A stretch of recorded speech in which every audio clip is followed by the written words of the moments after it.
Selamat pagi pemirsa, kembali bersama saya, Julia Ulansari dalam Jukdet hari ini.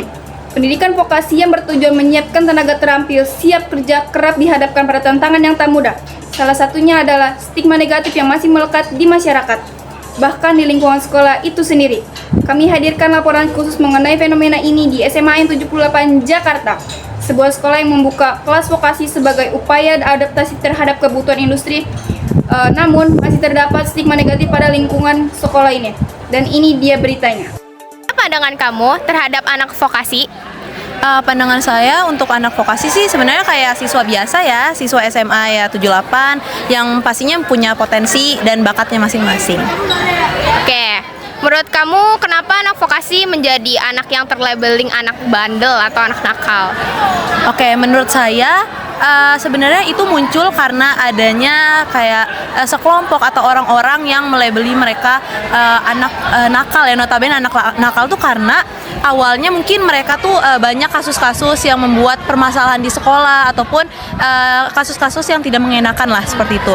Nah, jadinya orang-orang di sekitar tuh mulai melabeli mereka anak-anak nakal, padahal nyatanya ya kalau saya lihat mungkin ada beberapa oknum yang melakukan kayak kesalahan atau mungkin melakukan permasalahan, tapi kita nggak bisa menjudge karena oknum-oknum itu semua anak vokasi adalah anak-anak yang nakal. Kita juga harus bisa lihat kalau misalnya ada loh anak-anak vokasi yang pintar dalam sastra dan juga dia punya bakat tentunya untuk di masa depannya kayak gitu. Makasih ya. Sama-sama. Gimana perasaan kalian ketika mendengar anak vokasi itu dibilang bandel atau orang malas? Saya sangat tersinggung karena itu kan nggak benar. Anak vokasi kita biasanya kalau belajar sangat-sangat serius buat masa depan juga. Makanya para berubah kelas. Baik.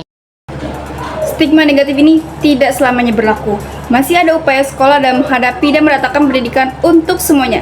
Kita semua berharap siswa-siswi di kelas vokasi SMA N78 dapat menempuh pendidikan dengan martabat yang setara. Tetaplah bersama kami, jeda berikut kami akan kembali dengan informasi lainnya. Aku akan mewawancari nama aku Tufan Nafisa Zaria dengan bersama Ya, Ibu Dewi. Ibu Dewi. Iya. Apakah Ibu melihat adanya perlakuan berbeda antara siswa di kelas vokasi dengan non vokasi, Bu? Bisa dijawab. Oke, baik. Kalau perlakuan berbeda sebenarnya tidak ada.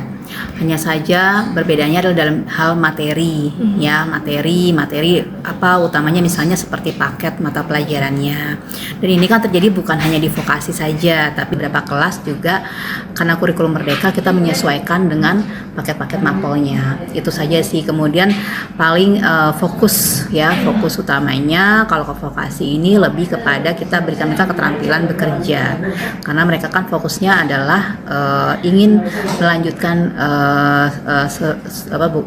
bekerja setelah lulus dari SMA. Kira-kira demikian. Oke, baik ya, Bu.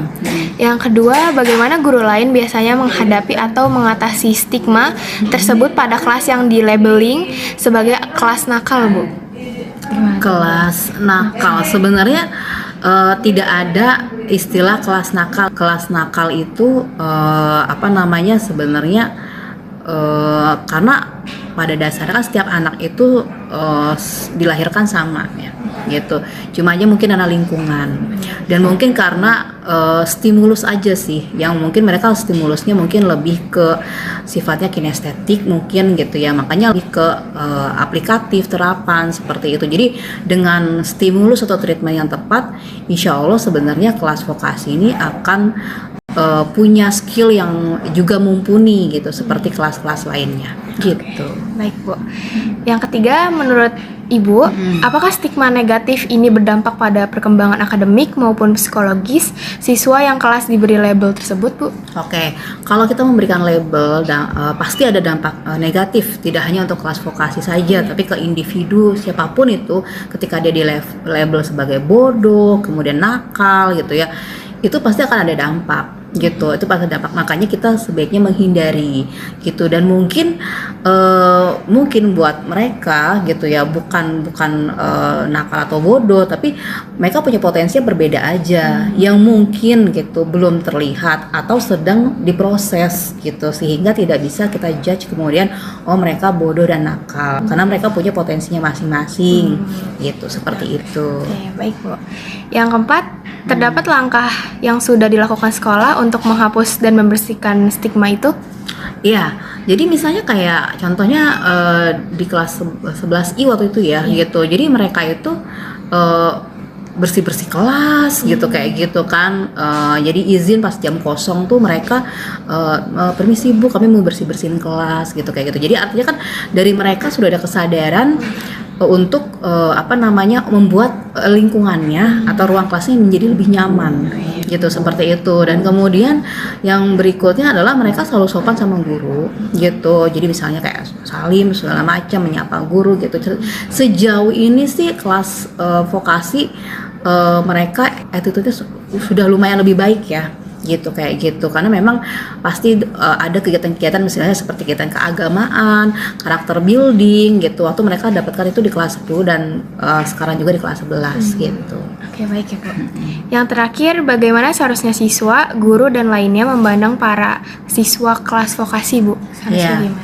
sebenarnya sama aja seperti siswa yang lainnya, tidak perlu harus dibedakan. Oh ini adalah anak vokasi, ini anak karena pada dasarnya semua adalah siswa SMA 78 gitu kan, yang berhak memperoleh pendidikan dan juga perlakuan yang sama, ya kan. Ini namanya kesetaraan dalam hal pendidikan, dan itu diatur dalam Undang-Undang Dasar 45 pastinya kan, kayak gitu. Jadi bukan pada stigma atau label atau apa, tapi lebih kepada treatment yang diberikan pasti berbeda gitu antara kelas ini dengan kelas lainnya.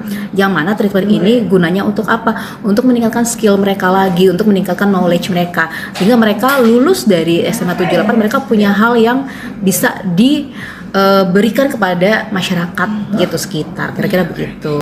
Terima kasih ya Bu. Sama-sama.